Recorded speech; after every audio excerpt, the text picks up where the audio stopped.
It's Searching for the Truth, sponsored by West 65th Street Church of Christ in Little Rock.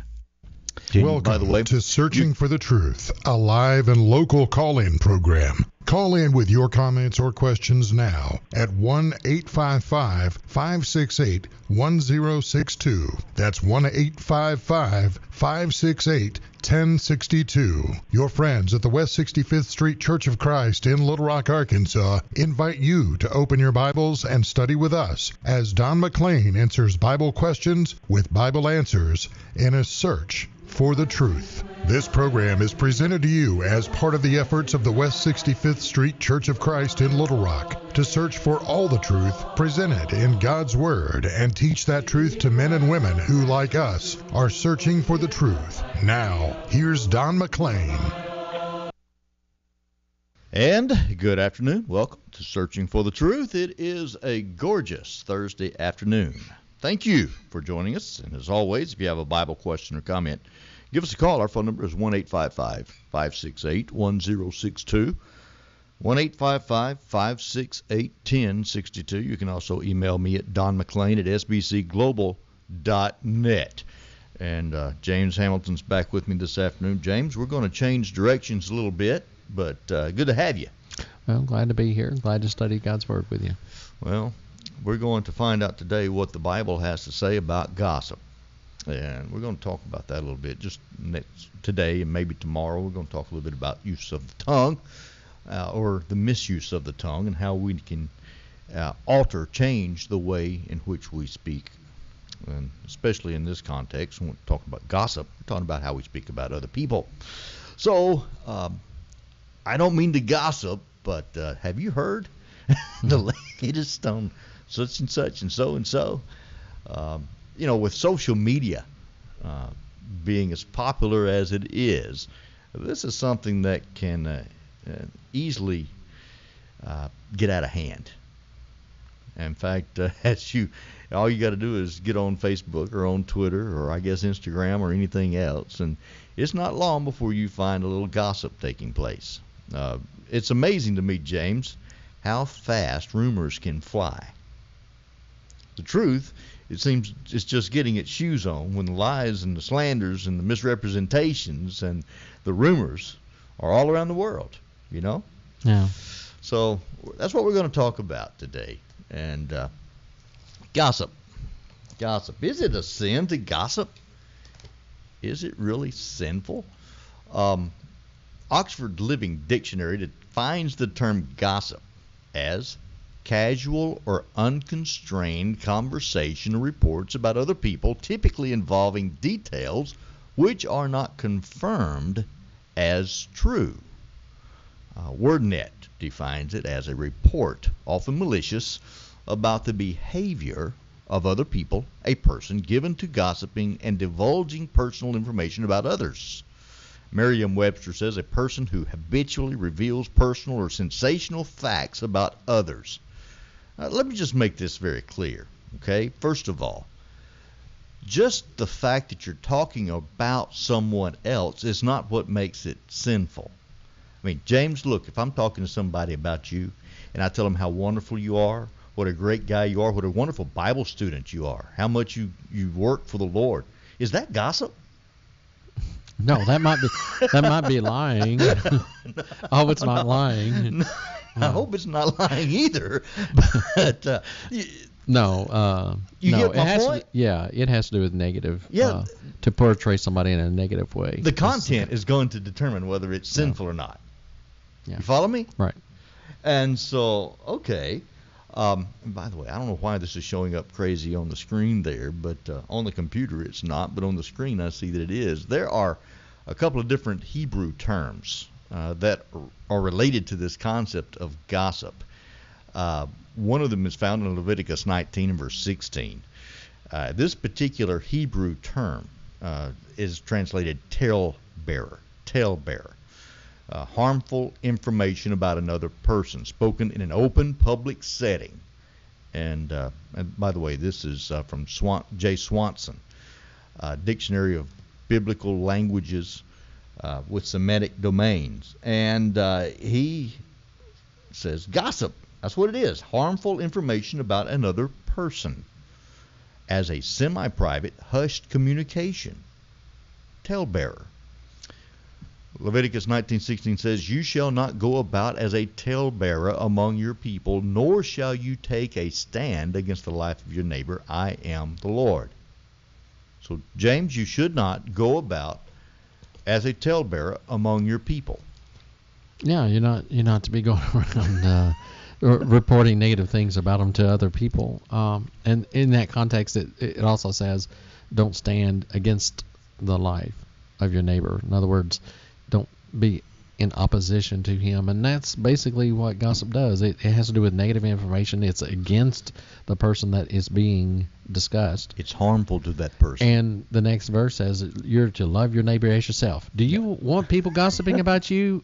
Do you want people saying about you what you are saying about your neighbor? That's the question. And we are to practice the golden rule: treat others the way we want to be treated. And absolutely, that's the context of the second greatest command, to love your neighbor as yourself. Proverbs 11 and verse 13 says, "A talebearer reveals secrets, but he who is of a faithful spirit conceals the matter." Now, that doesn't mean that we are to cover up crimes and sinful behavior for the mere sake of trying to protect ourselves. That's not the point that the wise man is making here. But, okay, I know something about someone that is personal. I know about it, but that doesn't give me the right to go and tell everybody else about it and defame their character and ruin their reputation. Well, if you do betray a confidence, that's what you're doing. Yeah. Then you are of an unfaithful spirit. Faithfulness is one of the things that we are to have. Gossip destroys relationships. It undermines them. It sows discord among brethren, whereas faithful spirit is one that will keep matters at a private level. And even if somebody sins against us, it says, Jesus said, go to him alone, Matthew 18. You don't go to everybody else, and that's one of the most disobeyed commandments. That's what my brother says. I agree with you. Now, it is true that if he will not hear you, then you go and you tell one or two others. You still try to keep it as private as possible. As you can. Yeah. And if he will not hear them, then you tell the church. That's right. And if he refuses to hear the church, it's for his good, in reality, and it's for the church's good. Yeah. So, but we're talking about sin in that case. Right. Okay. Right. So Proverbs 20 verse 19, "He who goes about as a talebearer reveals secrets. Therefore do not associate with one who flatters with his lips." That's one of the things about a gossip. You know what? If I'm talking to you about somebody else, James, I'm going to be talking nice to you. Mm-hmm. I'm going to make you feel good about yourself while I'm running down somebody else. Mm-hmm. But a person of that type of character, he's going to go to that other person. I know how you're talking about me to him. Yeah, you ought to. Yeah, that's what this verse is teaching us. Yeah, exactly. Don't associate with such a person, because he's going to talk bad about you behind your back, just like he's talking bad about somebody else to your face. There's another Hebrew term. This is found in Proverbs 18 verse 8. "The words of a talebearer are like tasty trifles, and they go down into the inmost body." What's the point that he's making here? By the way, this particular Hebrew term literally means to grumble, to complain, to be discontent in low tones, and to express that discontentment to others by grumbling. Yeah, it's kind of like the murmuring as well, as far as the meaning of it, how you go kind of not just out front with it, but you're kind of, the preacher, you might say, "Nice sermon, preacher," and then throughout the week you're talking to other members. "Oh man, he was stepping on my toes again, and how come he can't preach more loving sermons?" And kind of go that way, and so you portray a different character. And the idea of it, like tasty trifles, like in the days of Israel when they had been delivered from Egypt and they were wandering through the wilderness. Can you just imagine some of the conversations? I mean, they were all hungry, and the discontent that was being expressed from one person to another, that made the other person feel like, hey, I'm not alone. He's discontent. I'm not happy either, and it just kind of spreads. Mm-hmm. And we kind of see this mentality today. People become discontent with something, and so they begin to murmur and complain about that, and they do that to win people to their side. Yeah. Yeah, they do it secretly for that reason. And it did happen with, oh, man, I wish we could really go back to Egypt because, man, we had all the food we wanted to eat. It was like an all-you-can-eat buffet. That's exactly. They forgot how hard they had to work for it. Doesn't that sound good? And just remember how good those leeks and onions tasted and cucumbers, and they get other people thinking about it, and they share that idea. And they were all literally weeping, everyone at the door of their tent at that point. And this type of communication develops over time, and it destroys people's confidence in their leaders and those kinds of things, and destroys relationships. Proverbs 26 and verse 20, this term is used again, where there is no wood, the fire goes out, and where there is no talebearer, strife ceases.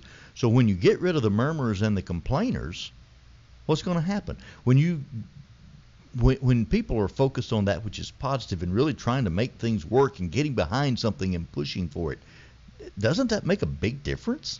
Yeah, that's the difference between edification and destruction, and that's what gossip is. It destroys, and where there's murmuring and complaining, it causes strife. No. It causes rebellion. Now, in the New Testament, again, there are some different words used and translated to terms that are associated with gossip. For example, in Romans 1 and verse 29, the term being filled with all unrighteousness, sexual immorality, wickedness, covetousness, maliciousness, full of envy, murder, strife, deceit, evil-mindedness, they are whisperers. Yeah, that's an onomatopoetic word in the Greek and in the English. Yeah. Whisperers, you're whispering the word whisper, yet the sound it makes. Same thing is true in the Greek there. Spitharistes. Yeah, that's and there's another one. Again, it's messed up on the screen. I don't know why. Diabolos. Hey, have you heard of that term before? Yeah. Diabolos. Yeah. That's a Greek diabolical term. It's translated slanderers in 1 Timothy 3:11. Diabolical, yeah. Associated with Satan, is it not? Right. He is the slanderer. He is the slanderer. Yeah. He slandered God to man in the first temptation, saying, "Oh, God only made that rule because He knows your eyes will be open and you'll know good and evil like Him." And he slandered man to God in Job 1. Oh, He's only doing it because you built a hedge around Him and you blessed Him with all these things. You take these things away, He'll curse you to your face. He slanders. He separates. He's seeking to separate man from God, and actually God from man by causing man to sin. And that's all he was about. And that's what slanderers try to do. They try to separate people. They try to destroy other people's reputations. And so 1 Timothy 3:11, likewise their wives must be reverent, not slanderers, temperate, faithful in all things. And 2 Timothy 3 and verse 3, unloving, unforgiving, slanderers without self-control, brutal, despisers of good. And in that context, now he's describing our day and time. Yeah, everything in 2 Timothy 3, first 5 verses there, describes our day too well, I'm afraid. Yeah, in these last days, perilous times will come. And then he begins to talk about how men are lovers of themselves, etc. But one of those things is slanderers. And, we see this in the world. And we shouldn't be surprised. We look around and we see people bad-mouthing other people all the time. You turn on the news, and what are you going to see? What are you going to hear? You can't even turn on the sports these days without hearing it. It doesn't matter. I've done this on a few occasions. Just look up any news article, and if you look at the comment section, I've just learned to stay away from the comment section. The vulgarity and the vitriol, regardless of even a very neutral type of news story, is going to have just horrible comments afterwards. Yeah. Just terrible. So slanderers, 1 Timothy 5 and verse 13. Here is another term, phluros, which means to talk nonsense, pertaining to talking nonsense, according to Lunida. One who talks nonsense, gossipy. Paul says, and besides, they learn to be idle, wandering from house to house, not only idle, but also gossips and busybodies, saying things which they ought not. Stuff that's none of their business. for most part, because they have nothing else to do. And people who are not busy working and doing something positive, they become busy bodies. That's what happens. That's what happens. We're not vacuums, and so we're going to be busy doing something. And the problem is, if we're not busy doing something constructive, like working, trying to edify others, then we're going to be filling our life with just gossiping and talking about people. And that's what small people do. They talk about other people. Yeah. Talk about things that we have no control over. And about other people's business. And these are things that we need to be aware of, okay?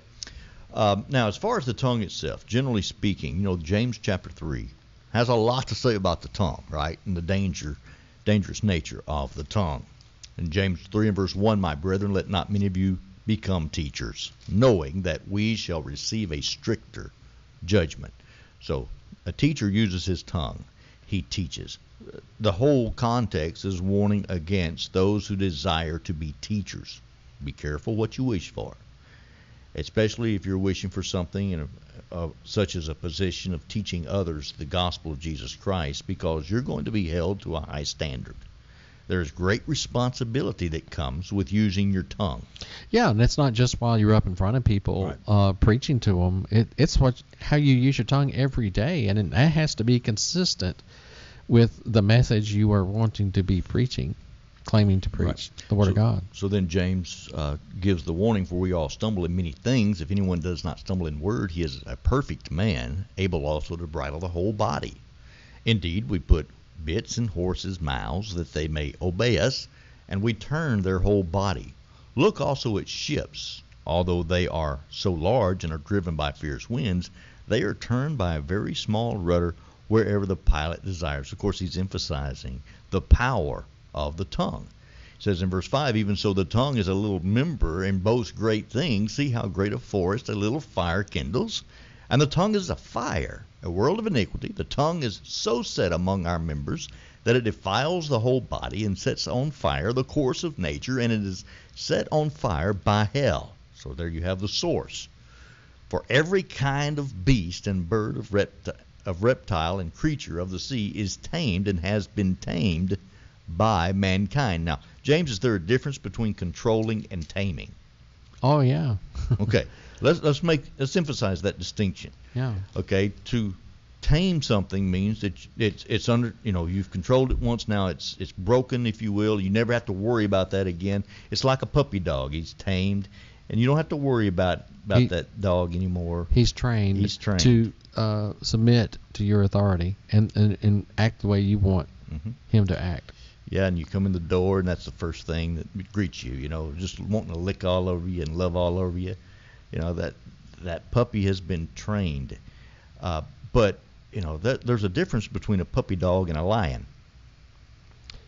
Well, there can be some lions that can be tamed, but because they have those that can actually stick their heads in the mouth of a lion. But by and large, most lions are not going to be tamed, and they have to be kept in a cage. They have to be kept in a cage. Well, some dogs have to be kept on a chain. That's true. Because they haven't been tamed either. You're right. They're still not perfectly submissive or in control. I'll tell you sometimes. what. I don't care how tame somebody tells me that a lion is. I'm not going to stick my head in his mouth.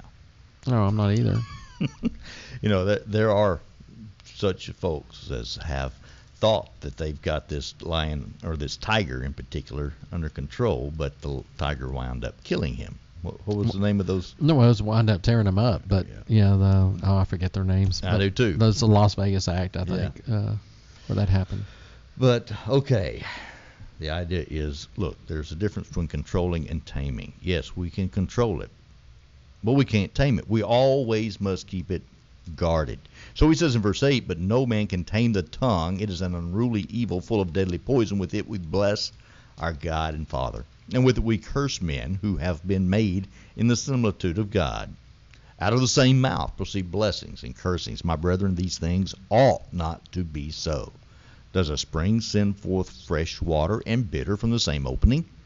Can a fig tree, my brethren, bear olives, or a grapevine bear figs? Thus no spring yields both salt water and fresh. Okay, how do we fix our tongue? How do we control our tongue? We Where do gotta- we start? We got to keep it caged up. You got to keep it caged up. And God has made a cage. It's called the teeth. Yeah. Keep your teeth clenched. That's hard to talk. And, okay, you keep your mouth, learn how to keep your mouth shut. Mm-hmm. But then even beyond that, let's say that you purify your heart. Oh, that's the key, actually. Because out of the isn't that the abundance key? of the heart, the mouth speaks. Yeah. That's exactly what the Lord said. So we learn in this text there is tremendous power in the tongue for both good and evil. I also want to mention that. Okay, the tongue is to be used for good and can be used for good. It can spread the gospel of Jesus Christ. It can teach the truth. It can help people who are in need. It can do so much good, but most often it is used in a sinful way. Yeah, in Proverbs, in the middle part of the book, I was looking for it, but I couldn't find it. But life and power are in the tongue. Yes, And- both. I mean, life and death are in the power of the tongue, and those that love it will eat its fruit. So if they speak badly, they love to talk badly, they're going to eat the fruit of it, the consequences. And if they speak life and speak good, then they're going to reap the fruit of that as well. The tongue is never fully tamed. Always must keep it under guard. And here's the point that James winds up with in verses 9 through 12. He emphasizes that the tongue actually reflects what is in the heart. Yeah, the source, it determines what the outcome will be. If you have a potty mouth, if you're always cursing, if you're always blaspheming, if you're constantly talking about other people negatively, if you're lying, doing all those things, blaspheming, slandering, listen, what does that say about your heart? Yeah, it says more about the person doing the talking than it does about whom they are talking. At least to a wise person, they will see through it and not take to heart what they say about that other person. If when they talk negatively about them, they'll just have a negative opinion about the person doing the talking. Absolutely, or should. Yeah, the wise person. So the tongue is like a poison, James says, James 3:8. It's like a destructive fire, in verse 6. The proverb writer says that it destroys neighbors, Proverbs 11 and verse 9. Reveals secrets, Proverbs 11:13 and 20:19. It sows strife. All these things are bad. Yeah, it's contrary to the will of God for us in relationships, because it destroys relationships. Gossip does, and if we're to speak good, and that's where the tongue can be powerful for good. We're to speak those things that would edify, and I always try to make it a point to emphasize the good in other people. When I talk about them to others, because if they repent, let's say they've done something wrong, but I go around telling everybody they did wrong, it'll be that much harder for them to overcome that bad reputation. So to keep it as private as possible. But if they do good, I'm going to try to spread that as much as I can so that people have a better impression of somebody. So the tongue, gossip in particular, can destroy a person's good name, his reputation. By the way, it is true that, there's a difference between reputation and character. Reputation is what people think you are or how they think about you, whereas your character is who you really are. So all that someone can do, though, is they can destroy your name. But listen, that in and of itself is painful. That's Sure. harmful. That's hurtful. Yeah. And Because a good name is important to have. It's more absolutely. important than almost anything else, and that's the point of Proverbs 22 there. Can sever close friendships. Can destroy a happy home. Many homes have been destroyed because of gossip, and can destroy peaceful, loving, working, growing churches. It can bring all of their positivity to a screeching halt. Gossip, murmuring, tale-bearing, slandering, all those things are very destructive. So, to complain and grumble about other people, we should never do that. No. Never. To complain and grumble about other people. Now, Lord willing, tomorrow afternoon we're going to make some more clarification. I think we need to clear up a couple of other things about this. But spreading harmful rumors, innuendos, or even facts, doesn't have to be a lie. It can be the truth about other people, is sinful. So let's think about how we use our tongue. Let's keep it under control. Keep it in the cage, please. But most importantly, let's clean out our hearts.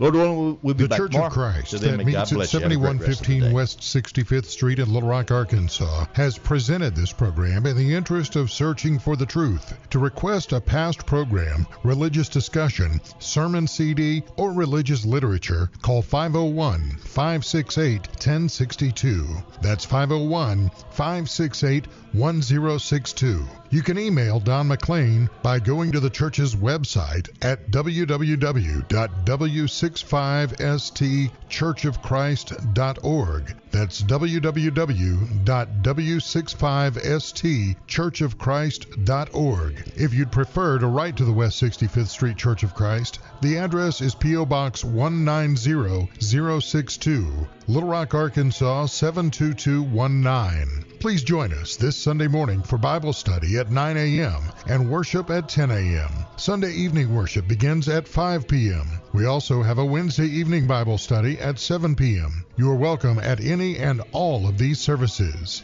Tell your friends to tune in each weekday afternoon starting at 3 o'clock to Searching for the Truth on Faith Talk 99.5 FM, where we hope our efforts will help you as you search for the truth.